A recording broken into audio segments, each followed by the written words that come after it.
Saan yan? Sir, yung kape mo po, nakalimutan niyo po mga kape. Very good.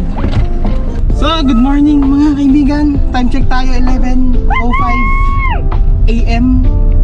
So, eto yung second day ni Astrid sa school. Actually, birthday niya rin ngayon. So, it's officially 4 years old na si Astrid. So, on the way na kami sa school mga kaibigan.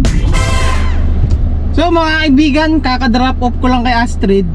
Pero babalik pa ako ng school actually. Dahil, alam mo yun, second day pa lang ito ni Astrid sa school. Hindi ko pa talaga siya pwedeng iwan.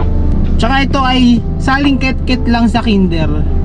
Pero ngayon mga kaibigan, may second agenda tayo ngayon. Dahil, birthday ni Astrid ngayon.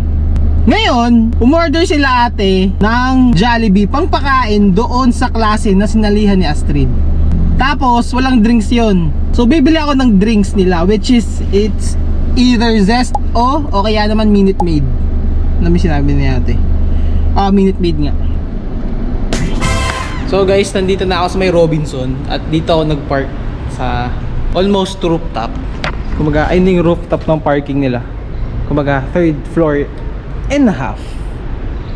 O diba? May cover pa rin naman yan. Pero pagdating mo doon, wala na.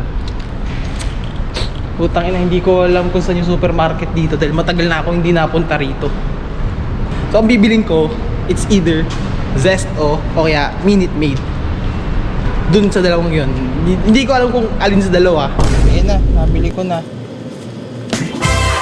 Okay, kantahan natin si Astrid ng happy birthday.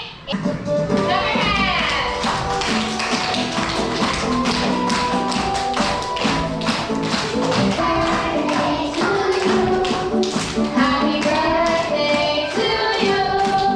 Happy birthday, happy birthday, happy birthday to you. Sabi nga, happy birthday, Astrid.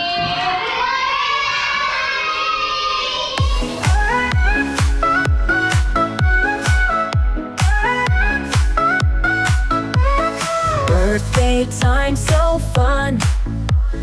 Cakes and songs we've won. Friends and games all day.